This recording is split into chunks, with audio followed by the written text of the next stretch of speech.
जितना प्रेम मुझे यहाँ मिला उतना प्रेम मुझे देश में कहीं भी नहीं मिला। ये गरीबी है, ये दर्द है, और ये दर्द अजय बहादुर सिंह समझ सकता है। जब दर्द होता है भूख का तो प्रेम पता नहीं चलता है। अपने नाम से ही मोटिवेट हुआ, उसके बाद वो तमाम काम किया जिससे पैसे कमा पाए। जहाँ से भी पैसे कमाया वो तमाम पैसे को मैंने यहाँ के स्कूल में लगा दिया, उड़ीसा में लगा दिया। तो इस सोच के साथ मैंने उस काम को किया है, और मैं पागल भी हूँ तब भी मैं खुश हूँ।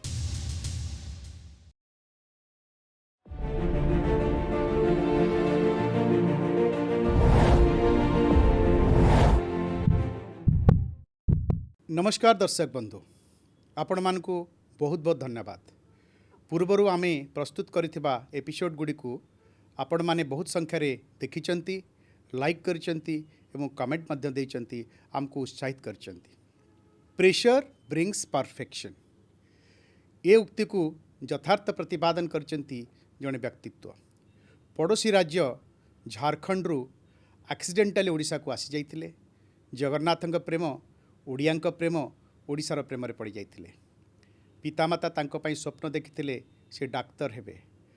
संघर्ष मध्यरु डाक्तर हेबार स्वप्न सिना दूरे गला, किंतु आज से ओडिशा माटी रे रही तालीम देई शह शह डाक्तर तैयारी करिवार चेष्टा चलाइचंती एवं सेथिरे सफल मध्य होइचंती। Giving back to the society रो आइडियोलॉजी नहीं आज ओडिशा रे काम करुचंती। आसंतु तांको सहित आलोचना करिबा एवं युवपीढ़ी पाई ओडिशावासींक पाई तांकर किभली वार्ता रहिछि ताकू निश्चित भाव में देखिबा एवं परखिबा।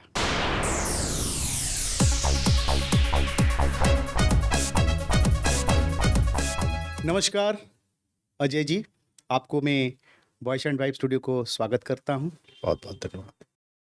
एबी सिंह गोटे बहुत चर्चित ना ओडिशार शिक्षा जगत रे। केबे आपण आसले? मु सुनिछि आपण बिहार रे जन्मित। बिहार रु ओडिशा केमती रहिछि से यात्रा? फर्स्ट आई विजिट उड़ीसा इन 2004, और ऐसे सिचुएशन में जब मुझे हैदराबाद जाने का ट्रेन की टिकट नहीं मिली थी, तो ब्रेक जर्नी हमारी उड़ीसा है। और ब्रेक जर्नी में मैंने फैमिली के साथ जब 2 दिनों का यहाँ स्टे किया, तो मुझे लगा कि कहीं ये हमारे देश का एक पार्ट है या देश से किसी दूसरे देश में हम आ गए, क्योंकि इतनी शांति मुझे कहीं और नहीं दिखाई दी। अच्छा। मैं बेसिकली बिहार में रहता था।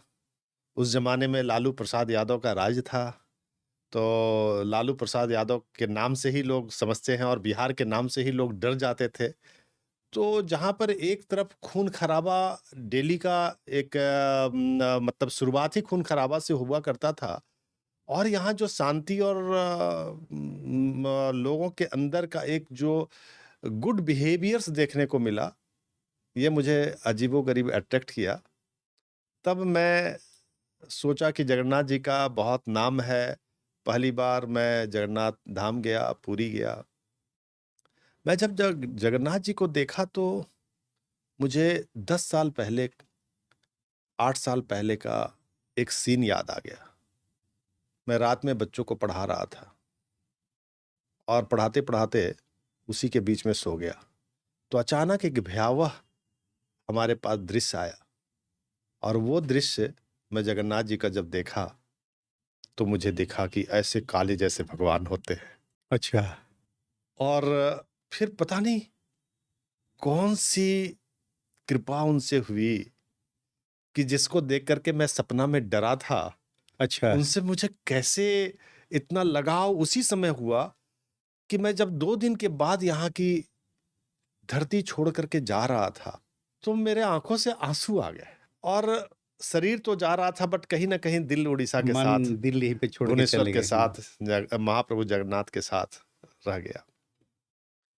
तो ये पहली बार हमारी यहाँ की यात्रा थी, और देखिए महाप्रभु की कौन सी ऐसी कृपा थी कि ठीक 15-16 दिन के बाद एक कॉल आता है आकाश इंस्टीट्यूट के मैनेजिंग डायरेक्टर श्री जेसी चौधरी सर का, कि अजय, कल मैं भुवनेश्वर फाइनल कर रहा हूँ।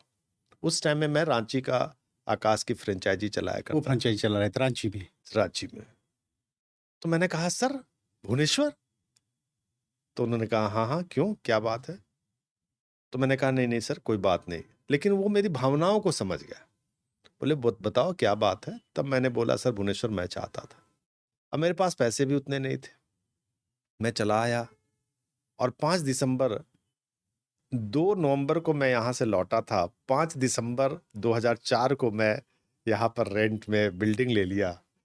ये और जो जेसी चौधरी साहब माने मैन ऑफ कमिटमेंट थे, कल उनसे एग्रीमेंट करने जा रहे थे उड़ीसा के किसी लोगों के द्वारा, और उनसे उन्होंने मना कर दिया और उन्होंने कहा कि ठीक है, आप आ जाओ। और उन्होंने बहुत मदद किया। क्यों किया मुझे नहीं पता, कैसे किया ये भी नहीं पता, बहुत पुरानी संबंध भी नहीं थी। तो मैं कहता हूँ महाप्रभु जगन्नाथ की कृपा थी, मुझे भुवनेश्वर या जगन्नाथ धाम बुलाया गया, ऐसा मुझे अब तक प्रतीत होता है। ये तो पूरा संजोग हो गया, मतलब ये जगन्नाथ बहुत जी बड़ा का संजोग। संजोग हो गया, उड़ीसा का मिट्टी का संजोग हो गया। बिहार में आपका पैदाइशी कहाँ पे हुआ है? मैं बेसिकली रहने वाला बैद्यनाथ धाम देवघर का हूँ, अच्छा, वो भी झारखंड का। भगवान की धाम है। हाँ, वो हाँ, भी भगवान का धाम है, बहुत एक ज्योतिर्लिंग है। यस। और मैं 1996 से पटना में इंस्टीट्यूट चलाया करता था, और मैं इतना परेशान था पटना से कि उस जमाने में बिहार सरकार हमें 3-3 बॉडीगार्ड दिया हुआ था, पुलिस वाले थे हमारे साथ, प्राइवेट सिक्योरिटी था, क्योंकि हर वक्त थ्रेटनिंग और थ्रेटनिंग हुआ करती थी। कई एक बार हमारे इंस्टीट्यूशंस में गोली भी चला, बम भी चलाए गए। तो मैं कहीं ना कहीं बहुत विरक्त था। उड़ीसा आते ही लगा कि अरे यार, ऐसा भी कोई प्रदेश होता है क्या? क्योंकि बिहार में रहने वाला आदमी, झारखंड में रहने वाला आदमी दिल्ली गया था, लखनऊ गया था, कलकत्ता चला गया, मुंबई चला गया, तो ये सब जगह गए थे। लेकिन इतना शांत प्रदेश में कभी नहीं गया था, और मुझे नहीं पता था कि 2 दिन का ब्रेक जर्नी हमारे एक्सीडेंटल जिंदगी का जर्नी। ब्रेक हो जाएगा, ये मुझे बिल्कुल पता नहीं ये था। लाइफ का बड़ा ब्रेकिंग हो गया वहीं पे। बहुत बड़ा। पेरेंट्स कैसे थे? हमारे पिता एक इंजीनियर थे, और अच्छा बचपन भी हमारा चला। हम लोग 4 भाई बहन थे। हमारी बड़ी सिस्टर की शादी भी 90s में एक अच्छे इंजीनियर से, लड़के से हो गई थी। और मुझे डॉक्टर बनाने की सपना को देख करके हमारे पिता हमें कोचिंग में भी, पटना के किसी कोचिंग में, मेडिकल के कोचिंग में एडमिशन्स लिया था। पिताजी चाहते थे आप एक डॉक्टर बनेंगे, बट आप अभी एक से ज़्यादा 100 डॉक्टर बनाने का काम कर रहे हैं। पिता जब हमें डॉक्टर बनाने के लिए मेडिकल के कोचिंग में पढ़ा रहे थे, तो मैं भी जी जान लगा करके उनके सपनों को और अपने सपनों को, दोनों के सपनों को पूरा करने के लिए लगा हुआ था। लेकिन अचानक एक दिन एक कॉल आता है कि तुम्हारे पिता बीमार हो गए हैं। और जब मैं उनके पास गया, देखा, डॉक्टर से बात किया, तो पता चला कि उनको किडनी का प्रॉब्लम्स है और दोनों किडनी खराब हो गई है, उनका किडनी ट्रांसप्लांट होगा। मैं जस्ट +2 पास करके कोचिंग कर रहा था। तो अचानक ऐसा लगा कि डॉक्टर बनने का सपना टूट गया, कोचिंग बीच में छूट गई, और उनके इलाज के लिए हम लोग लग जाते हैं। पैसे भी नहीं थे, बट लोगों ने बहुत सारा मदद किया, जेवर आभूषण ये सब बेच करके उनका इलाज कराया गया, और उनका इलाज चेन्नई में कराया गया, किडनी की ट्रांसप्लांट भी हुई। लेकिन फिर उनका 1 साल के अंदर में ही उससे कुछ पस उस आने लगा, और मेडिसिन भी बहुत महंगे थे। उनकी जो सैलरी थी उसका 3 गुना ज़्यादा कॉस्ट मेडिसिन का था। अब तो ये हालत हो गई कि लोग भी हमारे उस घर के सामने वाले रोड से नहीं गुजरते थे, जिस रोड में हमारा घर था। क्यों? क्योंकि उनको लगता था कि माँ बेटे मिल करके शायद हमसे पैसे पैसा मांगेंगे। मांगेंगे। Oh my God! अच्छा। तब मेरे पास जब कोई भी रास्ता नहीं बचा, तो 1991 के श्रावणी मेले में मुझे चाय और शरबत की दुकान खोलनी पड़ी। घर का मैंने चौकी, बेंच, टेबल, स्टोव सब ले जा करके, तिरपाल ले जा करके मैंने कहीं ओह माय स्टॉल गॉड! लगाया रास्ते में, जो बोलबम के रास्ते हैं, बोलबम चलते हैं 115 किलोमीटर तक। और वहाँ पर मैंने अपने कैरियर की शुरुआत करी, चाय और बेच के, चाय और शरबत बेच के। शरबत बेच करके मैंने अपने कैरियर की शुरुआत करी। तो मैं बोलबम को मुफ्त में चाय पिला दिया करता था, शरबत पिला दिया करता था और गर्म पानी से उनका पैर को धो देते थे, क्योंकि वो डाक बम होता था, 115 किलोमीटर तक लगातार चलते थे, वो रुकते नहीं थे। हुँ, हुँ। तो उसके मसल को फ्री करने के लिए सुबह-सुबह खूब उनका सेवा करते थे।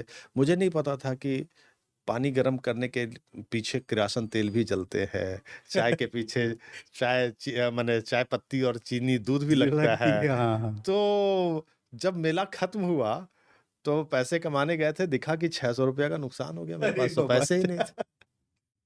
तब मैंने कहा कि अब क्या करूँ? बहुत परेशान था। तो मेरे पास कोई रास्ता नहीं था, घर का जो चौकी, तिरपाल, बाँस, बल्ले, टेबल, चेयर जो लेकर के आया था, वो सब मैंने ज़मीन मालिक को उसको दे दिया और उनका पैर पकड़ कर के मैंने माफ़ी माँगी कि मेरे पास अब पैसे नहीं है, आप मुझे छोड़ दीजिए। और मैं अकेला हो गया। फिर मुझे लगा कि मैं तो पैसे कमाने आया था, पिता के दवा को के लिए पैसा इकट्ठा करने आया था, पर ना अब मैं उनको बचा पाऊँगा, तो मैं बच कर के क्या करूँगा? तो कहीं न कहीं एक बड़ा अजीब-सी चीज़ें हमारे दिमाग में घूमी और मुझे लगा कि शायद मैं लक्ष्मण झूला में अपना चाय का स्टॉल लगाया था। अच्छा। तो और बरगद का एक बहुत बड़ा पेड़ था, तो मुझे लगा कि शायद अब मुझे इसी बरगद के पेड़ में झूल करके अपनी भी जान दे देनी चाहिए। और इसी के प्रयास में मैं 2 दिन रात घूमता रहा कि कोई जब भी खाली मिलेगा तो मैं ऐसा हो जाऊँगा। क्योंकि पैसे नहीं थे, खाली हाथ घर कैसे जाए? माँ फिर क्या करेगी? लोग तो इंतज़ार कर रहे होंगे। फिर मुझे याद आया कि पिता ने तो मेरा नाम अजय बहादुर सिंह रखा है, अजय जो कभी हारता नहीं, बहादुर तो बहादुर बहादुर है, होता है। हाँ। तो मुझे लगा कि नहीं, शायद ये चलते हैं घर। 2 दिन के बाद जब घर जाते हैं, तो खाली हाथ दे कर के माँ और हमारे बीच में ज़ुबान से नहीं, आँखों के आँसुओं से बात हो जाती है और वो समझ जाती है कि शायद अब कुछ ऐसा दुर्घटना हुआ है। लेकिन फिर मैं हारता नहीं, अपने नाम से ही मोटिवेट हुआ और मैंने उसके बाद वो तमाम काम किया जिससे पैसे कमा पाए।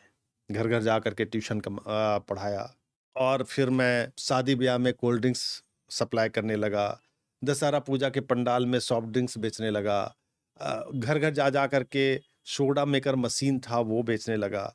हर वो काम किया जिससे मैं पैसे कमा पाऊँ और धीरे-धीरे, धीरे-धीरे दिन-रात मेहनत कर के मैं थोड़ा पैसे इकट्ठा करने लगा और पिता का दवा के पैसे इकट्ठा करके उनको दवा उपलब्ध कराने लगा। फिर बिज़नेस का सिलसिला कैसे चालू हुआ? कहाँ से चालू हुआ? देखिए 2 साल के बाद जब ये काम मैं दिन-रात करता रहा बैद्यनाथ धाम में, देवघर में, तो एक बार पिता ने बोला कि बेटा, यदि कुछ भी जीवन में करने के लिए ग्रेजुएट होना बहुत ज़रूरी है, अच्छा। इसीलिए तुम कम से कम ग्रेजुएशन कर लो।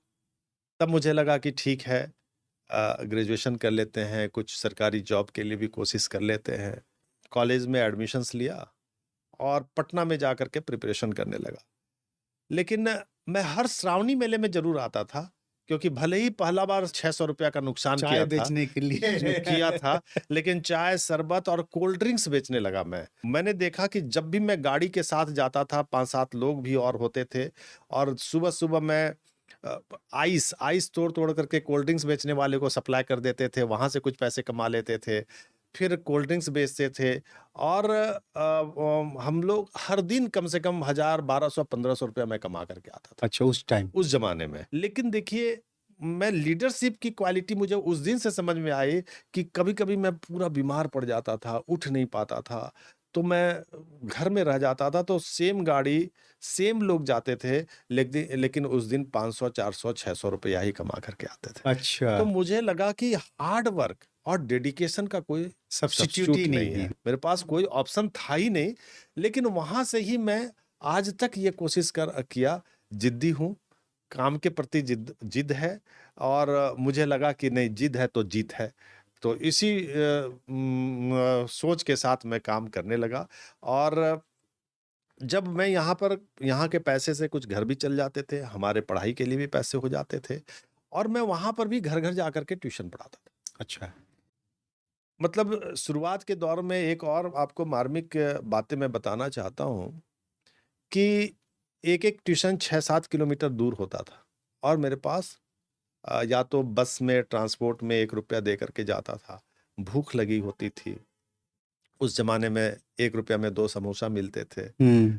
तो मुझे मतलब मैं समोसा देखता था, खाने की इच्छा थी, भूख थी, पर मुझे लगता था यदि मैं समोसा खाऊँगा तो मुझे ट्यूशन छूट जाएगा, पॉकेट पैदल वाज नॉट जाना पड़ेगा। परमिटिंग। किसी-किसी दिन बहुत भूख लगती थी, तो 6 किलोमीटर पैदल जाता था, समोसा खाता था, फिर आगे बढ़ता था। तो वो वैल्यू ऑफ मनी मुझे समझ में आता। फिर मैंने जब थोड़ी पैसे कमाया तो वो ट्यूशन से, तो एक साइकिल सेकंड हैंड में ₹200 में खरीदा था, जो कि 20-20 रुपया के इंस्टॉलमेंट में मैं खरीदा था। तो मतलब मैं वहाँ से अपने करियर की शुरुआत करी। धीरे-धीरे, धीरे-धीरे मैंने 1996 में मुझे ऐसा लगा, क्योंकि पापा भी बीमार पड़ जाते थे, उनके किसी भी चीज़ों के लिए मुझे चेन्नई जाना पड़ता था, जो हम पढ़ाई करते थे उसका टेम्पो रुक जाता था। तो मुझे लगा कि शायद अब पढ़ पाना शायद मेरे लिए संभव नहीं है। तो तो अब ग्रेजुएशन मुझे कंप्लीट नहीं कर पाए? मैं ग्रेजुएशन कंप्लीट कर लिया। ऊपर नहीं पढ़ हाँ, पाया, ऊपर नहीं आगे पढ़ नहीं हो पाया, पाया। कॉम्पिटिटिव एग्ज़ाम की जो तैयारी कर रहे थे वो भी रोक दिया। कहीं न कहीं जो भी काम मैंने किया, दिल बहुत से मन किया, लगा कर के किया, लगन से और किया। शायद वही हमारे लिए सफलता का आकाश के प्रतीक साथ बना। कब जुड़े? आकाश के साथ मैं 2004 में स्टार्ट किया। कैसे हुआ वो शुरुआत? हाउ वाज़ द पहले कनेक्शन? मैं अपने मतलब जब मैं ग्रुप ट्यूशन स्टार्ट किया, कोई जगह लेकर के, जगह भी जब मैं साइकिल लेकर के जाता था ना, तो बिल्डिंग ओनर दूर से देख लेते थे, साइकिल से आया, ये रेंट क्या देगा? वो मेरे को जगह ही नहीं ट्रस्ट नहीं देते थे, होता था ट्रस्ट उसका। नहीं होता था। तो एक बिल्डिंग ओनर ने मेरे को बोला, अब बोला कि भाई तुम कैसे दोगे? उसने बोल ही दिया, उनका नाम भी प्रेम बाबू था। अच्छा। तो लोगों से प्रेम कम था, पैसों से ज़्यादा ज़्यादा था। था। वो स्कूल चलाते थे, छोटा-सा स्कूल चलाते थे। तो मैंने उनसे रिक्वेस्ट किया था कि सुबह में कम से कम दे दो, तो उसने बोला था ₹500 लगेंगे। मेरे पास पैसे नहीं थे, 500 भी नहीं थे कि मैं दे पाऊँ। तब मैं उसको पता किया, तो मुझे पता चला कि उसकी 2 बेटियाँ हैं। तो मैं फिर एक दिन गया कि आप भरोसा रखिए, मैं आपको दे दूँगा। आप आपको विश्वास नहीं है तो आप अपने बेटियों को मेरे से पढ़ा करके देख लीजिए। अच्छा। तो फिर उन्होंने मौका दिया, और मेरे पास ऑप्शन भी नहीं था। मैंने उसको अच्छा से पढ़ाया, अपनी मजबूरियाँ भी बताया, ताकि वो अपने पापा को पटा पाए। क्योंकि पापा उनके बड़ा छोटे कद के थे, मुझे याद है, लेकिन जब उनकी बेटी दोनों सैटिस्फाई हो गई हमसे, देन वो मुझे दे अपॉर्च्युनिटीज़ कुड दिया, 1 महीने रियलिस्ट का दिया, हाँ। और मैं वहाँ से संघर्ष करना स्टार्ट किया, खुद पढ़ाता था। और जब इंस्टीट्यूशन स्टार्ट किया था, तो मैंने एक नया तरीके का किया था। बैंकिंग का तो था, बैंक स्टाफ सिलेक्शन, रेलवेज़, लेकिन साथ में डिफेंस सर्विसेज़ के लिए किया था। डिफेंस का? डिफेंस का, एयर फोर्स और नेवी का। अच्छा। और उस ज़माने में मैं उन बच्चों को खुद पढ़ाता था, और शायद पहला इंसान मैं पूरे देश का हूँ, जो उसके पैटर्न को समझा था। किताबें बहुत थी मार्केट में, तो लेकिन मैं हर सेंटर में जा कर के उसके पैटर्न को लेता था, बच्चों से लेता था, और उसी हिसाब से मैं पढ़ाता था। मैं वहाँ पर पटना में रहने के लिए भी हमारे एक अंकल थे, जानने वाले थे, पापा के दोस्त थे, उन्हीं के वो एमएलए थे, और उन्हीं के आउट हाउस में मैं रहता था। तो मैं कुछ बच्चों को वहाँ पर भी रात को रख कर के पढ़ाता था। अच्छा। और जब 9 बजे हमारी क्लासेस रात को खत्म होती थी, तो 10 साढ़े 10 बजे के बाद मैं पोस्टर सटवाने के लिए रोड में चल पड़ता था। आकाश के साथ कैसे जुड़े हैं? आकाश के साथ मैं 2004 में जुड़ा, जब मैं अपने छोटी सिस्टर की शादी करने के लिए न्यूज़पेपर में कुछ देखता था कि लड़के लोग हैं, कुछ ये है। तो वहीं पर एक दिन मुझे दिखाई दिया कि आकाश का ऐड आया हुआ है कि फ्रेंचाइज़ीज़ के लिए। तो मैं वहाँ पर अप्लाई कर दिया, और वहाँ पर पहुँचा भी अपना बट उस टाइम प्रपोज़ल्स लेकर के। अपना जो मेरी, इंस्टीट्यूट हाँ, था तब वो तक रन मैं कर रहा था। करतार कोचिंग सेंटर के करतार। नाम से, करतार।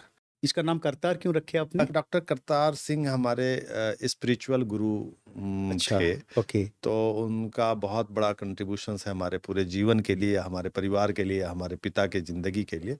तो मुझे लगा कि इससे अच्छा कुछ और नहीं हो, नाम हो सकता है, तो मैंने उनका परमिशन लेकर के उनके नाम से करतार कोचिंग रखा। आपका जो सक्सेस रेट ज़्यादा हो गया, फिर एक सिलेक्शन कमीशन का डाउट्स वगैरह हो गया, जी। ये किस्सा कहाँ तक गया फिर? हाँ, ये जो है कि सिलेक्शन कमीशंस भी सोचा, एयरमैन सिलेक्शन कमीशन नाम लेकर के पूछता था कि करतार कोचिंग से कितने लोग आए हैं, हाथ उठाइए। तो हमारे अब एग्ज़ाम यहाँ पैन इंडिया में होता था। बिहार में बिहटा में है, कानपुर में है, बैरकपुर में है, दिल्ली कैंट में है, चंडीगढ़ में है, तो मैं सब जगह लोगों को भेज देता था। सारे जगह मेरे बच्चे जाते थे अच्छा। और 1-1 सप्ताह 10-10 दिन तक रहते थे। तो और मैं अपने लोगों को भी भेजता था। ओके। तो वहाँ से मेरा भेजने का पर्पस क्या था ना, हर दिन का क्वेश्चन का पैटर्न जानने की कोशिश करता था। ओके। और वंस हमें पैटर्न जब मालूम चल गया था, तो हमारे बच्चों की सिलेक्शन मैं उसी पैटर्न में पढ़ाता था तो आप और रूट सिलेक्शन हो रूट जाता में था। जाते थे, रूट बिल्कुल में रूट चले में जाते जाते थे। थे। हाँ। फिर क्या हुआ कि पहली किताब मैंने लिखा एयरफोर्स के लिए, और उसकी सेलिंग फर्स्ट एडिशन में भी 1,75,000 हुआ। आपने खुद लिखा है उसको? खुद लिखा था। तो एयरमैन सिलेक्शन कमीशन ने भी लोगों को भेजा, फिर हमारे इंस्टीट्यूशंस में भेजा, सारी चीज़ों को भेजा, बट उन्होंने देखा कि नहीं, यहाँ तो पढ़ करके जाते हैं, इंटरव्यूज़ भी लिए, उनसे स्पेशल क्वेश्चंस भी करते थे कि उसको पता है कि नहीं। उस ज़माने में रात-रात भर इंस्टीट्यूट में रख लेते थे बच्चों को। अच्छा। हाँ, और फिर क्या था कि मेडिकल का टेस्ट हुआ करता था, तो मेडिकल के लिए भी हम लोग पहले ही से कोई मिलिट्री के डॉक्टर्स को रख करके हम लोग प्रैक्टिस करा देते थे। ओह! तो किसी भी एंगल से उन लोगों ने इट हमारी वाज़ गलती नहीं देख ऑल पाया। राउंड प प प्लानिंग सुविधाएँ दे मेटेरियल। देते यस, थे, यस। तो कोई भी फ़ॉल्ट नहीं निकाल पाए। बाद में वो हार गए और ये पूछते थे, अच्छा बताओ करतार कोचिंग से कितने लोग आए हैं? कहाँ पे चालू किया इंस्टीट्यूट? पहला हमने रांची में स्टार्ट किया, और रांची में आकाश इंस्टीट्यूट स्टार्ट किया, और वहाँ पर वो फ्रेंचाइज़ मॉडल था। फ्रेंचाइज़ी मोड में, और फिर 1 साल के अंदर-अंदर में यहाँ पर स्टार्ट कर लिया भुवनेश्वर में। अभी रांची का भी चल रहा है? जी, रांची का। अभी रांची में है, भुवनेश्वर में आपका इंस्टीट्यूट चल रहा है? नहीं, अभी तो इंस्टीट्यूशंस हमारे कई एक जगह थे, फिर धीरे-धीरे मैंने रांची, भुवनेश्वर, फिर महाराष्ट्र में 4-4 ब्रांचेज़ मैंने खोला, दिल्ली में, ईस्ट दिल्ली का में एक ब्रांचेज़ खोला, यूपी में एक ब्रांचेज़ खोला। लेकिन अभी आपने सुना होगा कि बैजू बीच में आ गए बैजू थे, आया था और बीच में, बैजू हाँ। के आने के बाद 2021 अगस्त से उन उन लोगों ने फिर हमारे ब्रांचेस को टेक ओवर कर लिया सारा। उसके बाद मैं एज ए रीजनल डायरेक्टर यहाँ पर जॉब कर रहा हूँ, अच्छा। और जिसमें कि मैं पूरा ईस्ट इंडिया देख रहा हूँ, बिहार, झारखंड, छत्तीसगढ़, उड़ीसा और नॉर्थ ईस्ट, ये सारा आकाश की ब्रांचेज में देख रहा हूँ। काफ़ी दिन से, मतलब ये साल नहीं, अगले साल अगर देखो, आप पहले भी देखो, एक लगता है कि जब एनआईटी का रिजल्ट निकलता है, जेईई का रिजल्ट निकलता है, बेस्ट स्टूडेंट, हाईएस्ट स्कोरर को लेके लगता है कि सब अपना क्लेम करने लगते हैं इंस्टीट्यूट की, ये हमारा है, ये हमारा है, ये हमारा है। फ़ोटो भी स्वैपिंग हो जाता है, इसमें ये लोग लगाते हैं जो फ़ोटो, वो वाले भी लगाते हैं वो फ़ोटो। ये क्या चीज़, इसका रहस्य क्या है पीछे? Honesty is the best policy के बेसिस पर मैंने काम किया। मैं 30 सालों से कोचिंग के वर्ल्ड में हूँ, कोचिंग फील्ड में हूँ। ये बात आपने जो कहा वो बिल्कुल सत्य है। लेकिन आपके उड़ीसा में भी मैं 21 सालों से काम कर रहा हूँ। मैं आज आपके को गारंटी के साथ पब्लिकली चैलेंज कर रहा हूँ कि मेरे लीडरशिप में आकाश में यदि एक भी ऐसा दिखा दिया जाए, तो आप जो भी पनिशमेंट देना चाहेंगे मैं उसको स्वीकार करूँगा। एक भी हमारे रिजल्ट में कोई भी पायरेटेड रिजल्ट दिखा दिया जाए कि किसी दूसरे इंस्टीट्यूशन में पढ़ा हुआ बच्चे को यदि मैंने छापा है, तो आपकी हर पनिशमेंट मुझे मतलब मंजूर होगा। और ये बात भी सत्य है कि दूसरे इंस्टीट्यूट छापा करते हैं, दूसरे इंस्टीट्यूट खरीद फरोख्त करते हैं, पैसे दे करके मेरे बच्चों को, इवन कि अच्छे परिवार के बच्चों को भी 1-1 लाख 2-2 लाख रुपया में बच्चों को पैसा दे करके, उसके पेरेंट्स को पैसा दे करके वो बिक जा रहे हैं। तो मैं इस इंटरव्यू के द्वारा मैं कहना चाहूंगा कि प्लीज ये जिम्मेवारी पेरेंट्स का ज्यादा है इंस्टीट्यूशन से भी। तो मैं तो निवेदन करूंगा, ऐसे माँ बाप से प्रार्थना भी करूंगा कि प्लीज यदि आपके बच्चों के लिए यदि कोई करता है, उसके पीछे जाकर के आप लीगल एक्शन लीजिए। लेकिन यदि आप बिक जाएंगे तो कोई कुछ नहीं कर तो पाएगा। ये बच्चों के इनोसेंस के साथ सौदा हो रहा है ना? बच्चों के इनोसेंस के साथ सौदा कर रहे हैं, कोचिंग वाले कर रहे हैं, और मैं तो कहूंगा उसके पेरेंट्स भी कर रहे हैं। This is a very unfair business practice. 100%। आकाश कैसे अलग है सबसे? मैं रिजल्ट के बारे में तो मैं जरूर कहूंगा कि ये सबसे अलग है, क्योंकि 24 कैरेट्स गोल्ड के जैसा रिजल्ट इसका है। चुन के अच्छे लड़के लड़कियां लेते हैं, अच्छे स्टूडेंट्स लेते हैं तो रिजल्ट अच्छा निकले, या आप एवरेज या स्लाइटली अबव एवरेज स्टूडेंट्स लेके उनको 24 कैरेट का सोना बनाते हैं? नहीं, ये तो दोनों ही के साथ है, ऐसा नहीं है। बहुत सारे स्कॉलरशिप का टेस्ट भी हम लोग लेते हैं, उसमें कुछ अच्छे बच्चे भी आते हैं और एवरेज बच्चे भी आते हैं, पुअर बच्चे भी आते हैं। जब स्कूलों में अच्छी पढ़ाई नहीं हो पाती है तभी तो कोचिंग का जन्म होता है। उड़ीसा में स्कूल में अच्छा पढ़ाई नहीं हो रहा है? मैं ऐसा कहूँगा किसी भी स्कूलों की बातें कर रहा हूँ। यदि उसमें पढ़ाई भी होती है तो आज के पैटर्न के हिसाब से जेईई और नीट के पैटर्न पर पढ़ाई नहीं हो पाती। वो लोग पढ़ाई करेंगे तो आपका तो बंद हो जाएगा दुकान। मुझे खुशी होगी, मैं स्कूल खोल लूँगा। अच्छा, आप तो कॉलेज खुले हैं ना, प्लस 2 नहीं, मैं कॉलेज। वही कर रहा हूँ ना, मैं और भी कर लूँगा। मैं अपने स्वार्थ सिद्धि के लिए मैं ये नहीं चाहूँगा कि समाज का नुकसान हो। मैं एक सिंगल पर्सन कुछ भी बदल दूँगा। यदि हमारे अंदर में टैलेंट होगा, हमारे अंदर में कैपेबिलिटीज़ बदलने होगा के तो लिए मैं एक अपने आप आदमी को काफ़ी बदल है। लेंगे। हाँ, बिल्कुल। तो हम आज यदि हमारी कल कोचिंग बंद हो जाएगी, लेकिन आप सोचिए सरकार की व्यवस्था कितनी अच्छी हो जाएगी। हमारे यदि सारे स्कूल आज सरकार ने बहुत स्टेप्स लिया है, लेकिन उनकी जो भी कमियाँ होती है उसका बेनिफिट हम उठा लेते हैं। आज एनसीईआरटी के पैटर्न पर उन्होंने नीट और जेईई का टेस्ट भी लेना स्टार्ट कर दिया है। बिल्कुल। और वही एनसीईआरटी के बेसिस पर हमारे बोर्ड में भी एग्जाम होते हैं, लेकिन थोड़ी पैटर्न की डिफरेंसेस। यस। तो जरूरत है कि हमारे टीचर्स को, प्राइवेट हो या गवर्नमेंट हो, जो भी, उनको इसके पैटर्न पर ट्रेन करने का। आकाश से आद्यंत का जर्नी क्यों हुआ? 2005 में मैं स्टार्ट किया आकाश, तो मैंने देखा कि यहाँ पर जितने भी गवर्नमेंट के कॉलेजेस हैं या सीएचएससी बोर्ड, एएचएससी बोलते हैं, तो उसके जितने भी स्कूल्स हैं, या तो प्राइवेट स्कूल गवर्नमेंट स्कूल के जैसा ही है। कोई खास इंफ्रास्ट्रक्चर नहीं था, कुछ नहीं है, उस लेवल की पढ़ाई नहीं थी।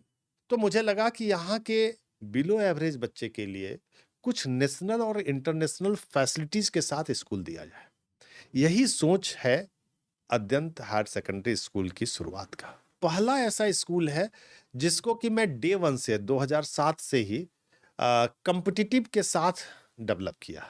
वो एक ऐसा स्कूल है जहां पर उड़ीसा बोर्ड और कंपटीशन दोनों साथ साथ चलती है। अच्छा। टीचर्स भी वहाँ साथ साथ होते हैं, आकाश की सारी मटेरियल्स, आकाश के सारे टीचर्स भी वहाँ पर अवेलेबल होते हैं, इनबिल्ट होते हैं। हमें ये लगा कि उड़ीसा के एवरेज परिवार के बच्चे जो है, जो उड़िया मीडियम में पढ़ते हैं, उनके लिए मैं कुछ कर पाऊंगा। इसीलिए तो यहाँ के लोग मुझे थोड़ा पागल भी बोलते हैं कि यदि मैं सीबीएसई स्कूल खोला होता तो अच्छा मैं है। हजारों बच्चों को वहाँ एडमिट कर लिया होता, करोड़ों रुपए कमा पाते।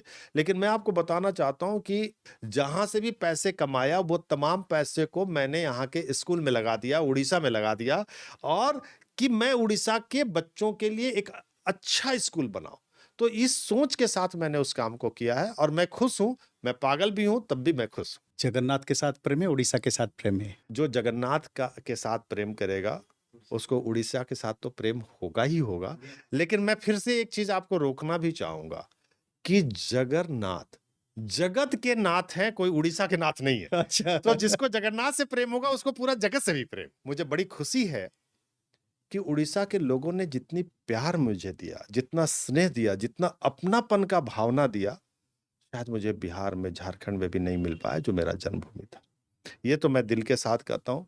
कई एक बार मुझे लोग कहते हैं कि आप क्या कर रहे हो, आप यहाँ के नहीं हो, ये सब कुछ बोलते रहे, लेकिन जब आप अच्छे होंगे तो लोग आपको प्यार करेंगे ही, चाहे आप कहीं के भी हो। तो मैं बहुत खुश हूँ। कौन सा वो प्यार है जो आपको जिंदगी फाउंडेशन की तरफ खींच लिया? देखिए, यहाँ पर प्यार और मजबूरी दोनों है। जब मैं एक बार महाप्रभु जगन्नाथ का दर्शन करने के लिए पुरी गया था, ये 2017 की बात कर रहा हूँ, तो मुझे बाहर में एक बच्ची मिली जो दीप, रुई, माला, बद्दी बेचती थी। वो बेचती थी। तो उसने बोला अंकल ले लो ले लो, ये माला ले लो, ये बद्दी ले लो। तो हम लोग इग्नोर करते हुए चले जाते हैं नॉर्मली। तो जा रहा था तो उसने बोला कि अंकल अंकल प्लीज ले लो, आप जैसे ही लोगे, जो पैसे दोगे उसको, उससे मैं खाना खा लूंगी और पढ़ने चली जाऊंगी। मैं चौंक सा गया। फिर मैंने देखा कि उसके पास एक बुक भी फिजिक्स के रखे हुए थे, उसके एक कांख में और दूसरे में वो माला बद्दी बेच रही थी। फिर मैंने पूछा तो उसने बोला कि मैं डॉक्टर बनना चाहती हूँ, मैं पढ़ना चाहती हूँ, पर मैं पढ़ नहीं पाती हूँ, इसलिए ये कर रही हूँ। फिर मैंने कहा तुम्हारे पिता क्या कर रहे हैं? तो बोले कि देखिए वो वहाँ पर वो भी माला बद्दी और छोटा छोटा फोटो कैलेंडर्स बेच रहे हैं, जमीन पर बेचा करते थे। तो मैं बहुत परेशान हुआ उसको देख करके, और मैं घर आ गया। मुझे पुरानी सारी बातें याद आ गई कि पहले पैसों के अभाव की वजह से मैं नहीं पढ़ पाया था, मेरी कोचिंग छूट गई थी, डॉक्टर बनने का सपना टूट गया था। तो क्या मुझे ऐसे अपने जैसे गरीब, लाचार और बेबस बच्चों का को नहीं पढ़ाना चाहिए? 3 दिन और रात मैं सो नहीं पाया और अच्छे से कोई काम नहीं कर पाया।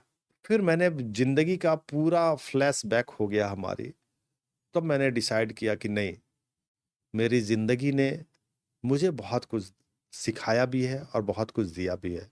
इसलिए इसे ज़िंदगी फाउंडेशन करके आज ट्रस्ट एक बनाते हैं और उस ट्रस्ट में हम ऐसे अपने जैसे लाचार, बेबस, गरीब बच्चों को पढ़ाते हैं।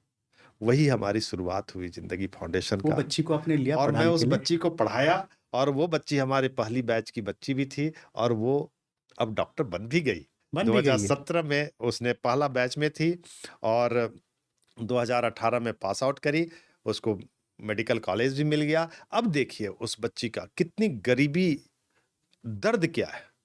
उस ट्विंकल साहू ने जब उसके पिता को बताया तो बहुत खुश हो गया। लेकिन जैसे ही उसको पता चला कुछ दिनों के बाद काउंसलिंग में कि 30,000 रुपया लगेगा मेडिकल कॉलेज में पढ़ने के लिए, 1 साल का 30,000 रुपया फीस होता है। जब ये बात सुना तो उसके पिता घर छोड़ करके भाग गए। बोले मैं 30,000 कहाँ से लाऊंगा? फिर उसने माँ बेटी ने मेरे को कॉल किया, मैंने कहा चलो कोई बात नहीं, पैसों की व्यवस्था करेंगे, आप अपने पिता को खोजो। 4 दिन के बाद उस लोगों ने उसके पिता घर वापस लौटे। ये गरीबी है, ये दर्द है और ये दर्द अजय बहादुर सिंह समझ सकते हैं। आज उड़ीसा के वैसे बच्चों को मैं ढूंढता हूँ, खोजता हूँ और आज मुझे प्राउड फील होता है कि 100 से ज्यादा बच्चे को मैंने डॉक्टर बना दिया। आज वो या तो डॉक्टर बन गए हैं या मेडिकल कॉलेज में पढ़ रहे हैं। बनने वाले हैं। अभी ज़िंदगी फाउंडेशन काम कर रही पूरी तरह अभी से। जिंदगी फाउंडेशन काम कर रही है और इस बार भी टंकापानी रोड में जो साईं मंदिर है वहां पर ऐसे ही टेबल पर चाय बेचने वाले का भी बच्चा मेरे साथ अभी पढ़ रहा है और वो भी 99% डॉक्टर बन जाएगा, रिजल्ट आने वाला है। अच्छा? तो ऐसे बच्चे भी है, सिक्योरिटी गार्ड के बच्चे हैं, ठेला पर माने इडली बड़ा बेचने वाले के बच्चे हैं, साइकिल पर सब्जी बेचने वाले के बच्चे हैं। ये इस्कॉन टेम्पल जो आप अभी देख रहे हैं भुवनेश्वर का, यहाँ पर फूल माला बेचने वाली की बच्ची भी डॉक्टर बन गई। तो ऐसे बहुत सारे आज के डेट में एग्जाम्पल है। रिक्शा चलाने वाले का बच्चा भद्रक का है, वो भी डॉक्टर बन गया। तो बहुत सारे ऐसे बच्चे हैं जो आज डॉक्टर बन गए और मैं आपको कहना चाहता हूं कि मैं भी डॉक्टर बन गया। आपका सपना पूरा हो गया। एक जमाना वो था जो मेरे घर के सामने से कोई लोग गुजरते नहीं थे। अब जमाना ये है कि बहुत सारे इनविटेशन मेरे पास आते हैं यहाँ आने के लिए, वहाँ आने के लिए, देश के लिए, विदेश के लिए। यहाँ तक कि लोकसभा एनेक्सी में भी मुझे बुला करके 10 लोगों में से एक मैं भी टीचर हूँ जिसको सम्मानित किया गया। इवन कि कई एक यूनिवर्सिटी ने मुझे ऑनररी डॉक्टरेट की उपाधि भी दे दी। तो ज़िंदगी फाउंडेशन के ज़रिए आपने इतने सारे डॉक्टर्स क्रिएट किए हैं, ये सब किए हैं। और एक चीज़ आपका बहुत बड़ा कॉन्सेप्ट है जो डिस्कशन में था, दैट इज़ सुपर 40। वो क्या चीज़ है? मेरे को थोड़ा लगा कि उसमें कुछ आप डिस्क्रिमिनेशन कर रहे हैं स्टूडेंट्स लोगों के साथ। आनंद कुमार सुपर वो तो 30 उनका वाले है। हमारे छोटे भाई जैसे हैं, गुड फ्रेंड हैं हमारे। और मैंने डिसाइड किया था कि ऐसा कोई काम ना करें कि डुप्लीकेट बोल दें, नाम भी डुप्लीकेट कर दें, सारा चीज़ डुप्लीकेट कर दें। आपने देखा होगा कि सुपर 30, सुपर 40, अचीवर 40, क्या-क्या 30, 40, 100 ये सब बनता रहा और सब इंजीनियरिंग के फील्ड में बना है। मैंने ऐसा नहीं था, मेरे लाइफ से जुड़ा हुआ, चूँकि मैं डॉक्टर बनना चाह रहा था, मैं डॉक्टर नहीं बन पाया और ज़िंदगी में हमने जो उतार-चढ़ाव देखा, उन तमाम चीज़ों को देख कर के मैंने ज़िंदगी फाउंडेशन रखा और कोई मैं नंबर भी फिक्स नहीं रखा हूँ। कभी मेरे पास 20 बच्चे मिलते हैं तो 20 को पढ़ाता हूँ, कभी 18 मिलते हैं, कभी 21 बच्चे मिलते हैं। जो भी बच्चे मिलते हैं बट डिज़र्विंग बच्चे मिलते हैं, तो उसको मैं पढ़ाता हूँ। तो अभी एक्सपेंशन का क्या प्लान है? मेरे को पता चला कि आप वो कटक के साइड में बहुत बड़ा ज़मीन खरीद के रखे हैं, कुछ बड़ा बनाएँगे उधर, ऐसा कुछ है क्या? कोचिंग फील्ड में हूँ और बहुत सारे स्कूलों से जुड़ा हूँ। स्कूल एजुकेशन यदि बहुत अच्छा हो जाए, तो शायद कोचिंग की ज़रूरत भी ना। लेकिन वो इंटीग्रेशन मैं बड़े-बड़े स्कूलों में भी नहीं देखता हूँ। तो मेरी इच्छा ज़रूर है कि एक ऐसा स्कूल बनाऊँ, जहाँ पर बच्चे का एडमिशन कराने के बाद पेरेंट्स उनके करियर के बारे में भूल जाएं या टेंशन लेना छोड़ दें। इसके लिए ज़मीन ले लिया शायद आपने? हाँ, लिया तो है। अच्छा कब काम चालू करेंगे? कुछ है फॉर्मेलिटीज़ वगैरह है, गवर्नमेंट का कुछ चैलेंजेस है, तो नाम वो वाम सारी कुछ चीज़ डिसाइड किया?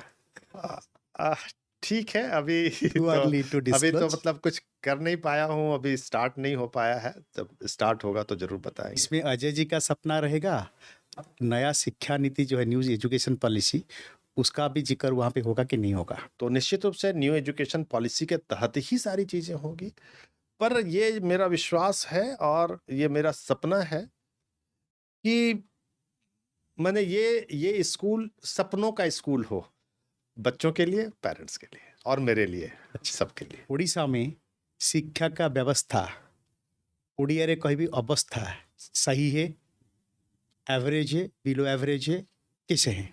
देखिए, यदि हम कंपैरिजन करेंगे दूसरे स्टेट से, तब मैं कहूँगा कि यहाँ की व्यवस्था अच्छी है। लेकिन अभी भी मैं एक बात कहना चाहूँगा, वॉइस एंड वाइब के द्वारा ये मैसेज पहुँचाना चाहता हूँ कि जब-जब कोई भी वैकेंसी टीचर्स का, लेक्चरर का, प्रोफेसर्स के लिए निकलता है, तो राज्य का द बेस्ट टैलेंट उसमें अप्लाई करता है और उसका सिलेक्शन हो जाता है। इस बात को मानते हैं ना?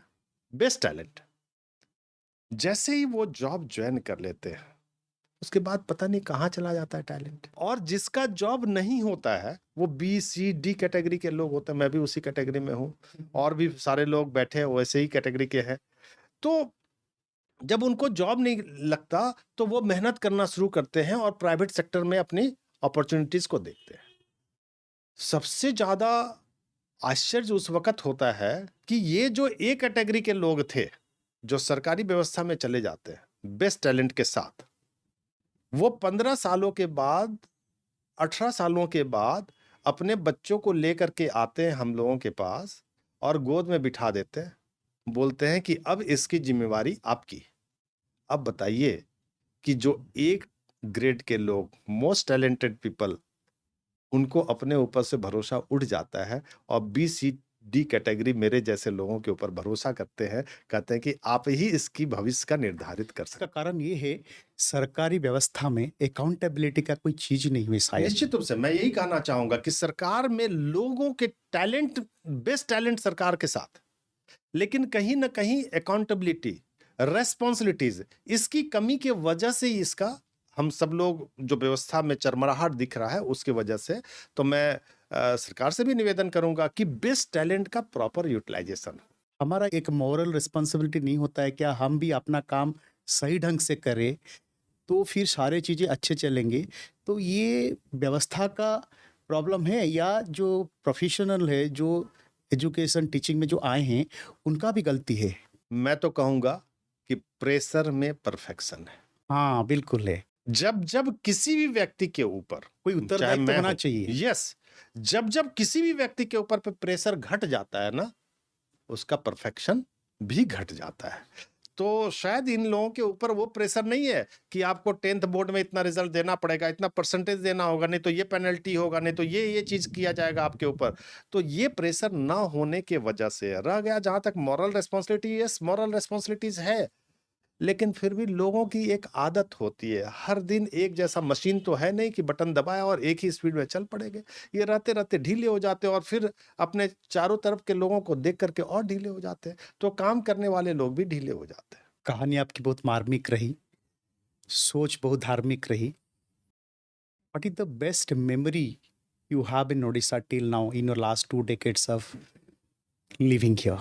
आपको बताना चाहूँगा कि जब मैं 2005 में यहाँ स्टार्ट किया था, तो आजू-बाजू के लोग बोलते थे कि अरे दिल्ली से आया है ना, चला जाएगा, 6 महीने में वापस चला जाएगा।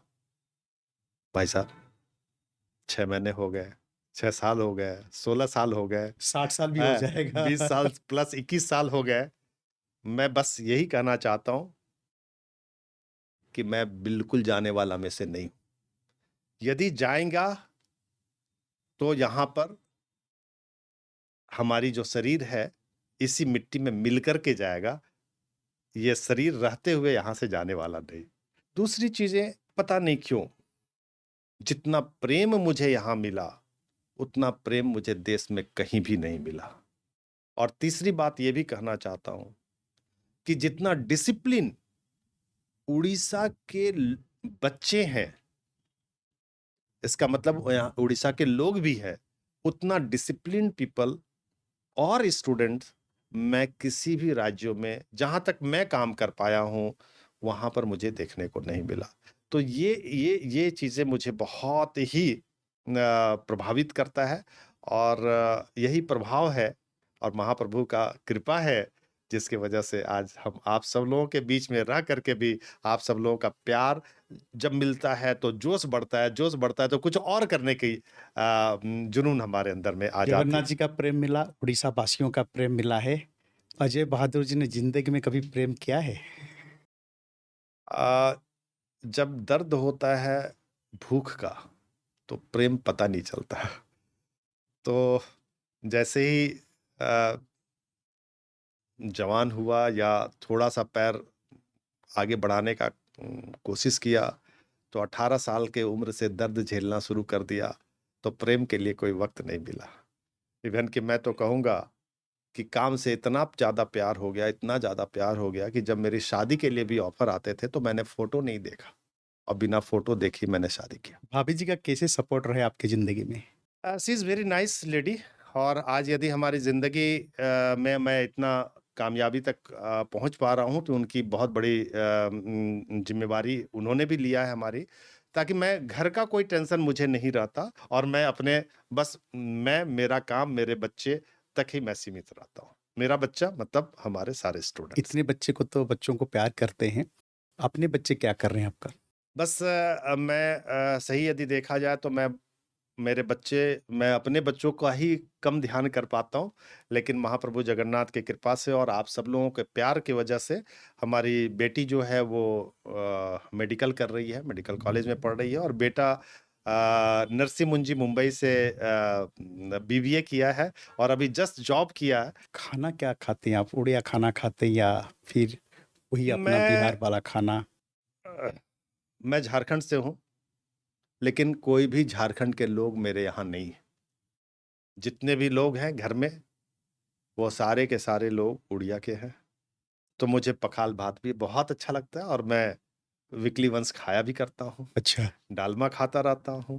तो इस तरह का बहुत सारी जो चीज़ें उड़ीसा का डिशेस है, पीठा खाता हूँ, बहुत सारी चीज़ें हैं, वो सारी चीज़ मैं यहाँ पर वेजिटेरियन है? खाता हूँ। वेज है, complete veg. Voice and vibes के जरिए आप उड़ीसा वासियों को, यूथ ऑफ उड़ीसा को क्या मैसेज देना चाहेंगे? पहला तो मैं धन्यवाद दूंगा भॉयसन भाई को कि उन्होंने इतना अच्छा प्रोग्राम किया, जहां पर इतनी लंबी इंटरव्यू शायद मैं पहली बार भॉयसन भाई के थ्रू उड़ीसा के लोगों को देने जा रहा हूं। उड़ीसा प्रेम, सद्भाव, भक्ति, संगीत, नृत्य का प्रदेश माना जाता है।